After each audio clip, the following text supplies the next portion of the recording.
Hello, my name is Karina. I am documenting my IVF journey. If this is your first time, welcome.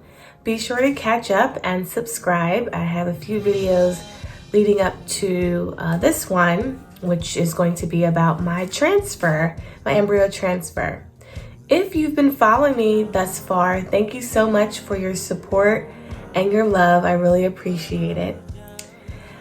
So let's get started. I'll just start from the beginning. So the day of the transfer, I had to arrive with a painfully full bladder, meaning I had to drink almost about 50 ounces of water prior to my appointment time.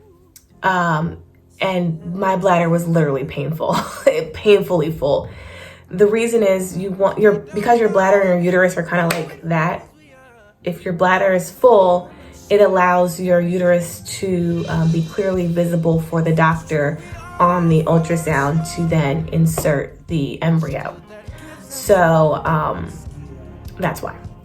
But Anthony drove me. He was not able to come inside due to COVID, so he just had to wait outside, wait for my phone call for me to FaceTime him so he could see the procedure that way.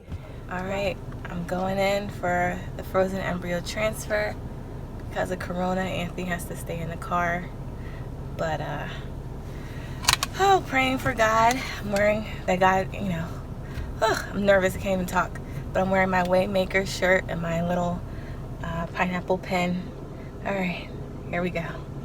But the first step once I got there was to meet with the embryologist. And the embryologist just reviewed my embryo with me. She reminded me that my embryo is a 5AA, which is a wonderful, wonderful blessing, especially since my infertility diagnosis is DOR, which is diminished ovarian reserve. So to be able to have a good quality egg is amazing and a true blessing. So anyway, reminded me that my embryo is a 5AA, and she said that my embryo thawed out really nicely. You could see that it kind of started to hatch a little bit. And it was wonderful. She asked me again if I wanted to know the gender, and I really did want to know so badly, but because my husband and I agreed previously that we would not find out until much later if I ended up pregnant, then I honored his wishes, and that was that. So then about 30 minutes later, again, this whole time my bladder is throbbing. So about 30 minutes later was the actual procedure. Similar to a pap smear, you just lay down. There's no anesthesia or anything like that because it doesn't hurt. I was able to see the embryologist transfer the embryo into the catheter, and then the doctor had the catheter insert the catheter, and I could see all of this on the monitor. Then I could see him pressing the eject button,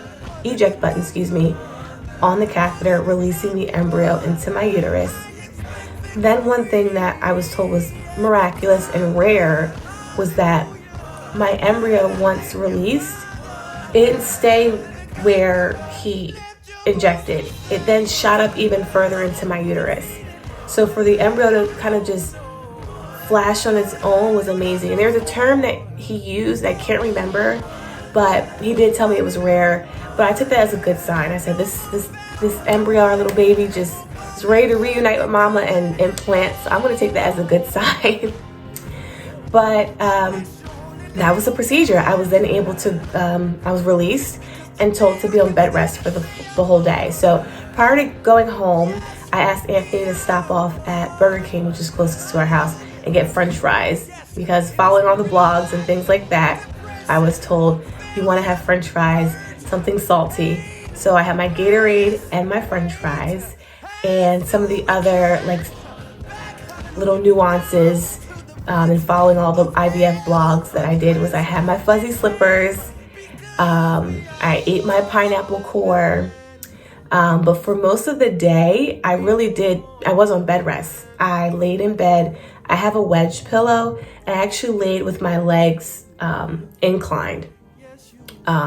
So above, if I'm laying down, my legs are like this. And that was it. I only got up to fix a few things to eat if I got hungry and use the bathroom.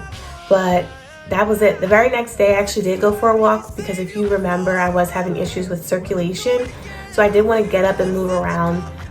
So I went for like a quick mile walk just to get my blood pumping, and but then was really on bed rest even on day 2 post transfer. But that's about it. I do have another video that I'm going to post right after this, where I stream together all of my symptoms post transfer. So that's after this. So if you're curious about, well, what happens after transfer, do you feel anything, can you tell if you're pregnant, stay tuned, because that is next. Guys, listen, thank you so much for following me and rooting for me. I am rooting for you through your journey, guys. Thank you so much. Take care and wish me luck. Thank you so much. Bye.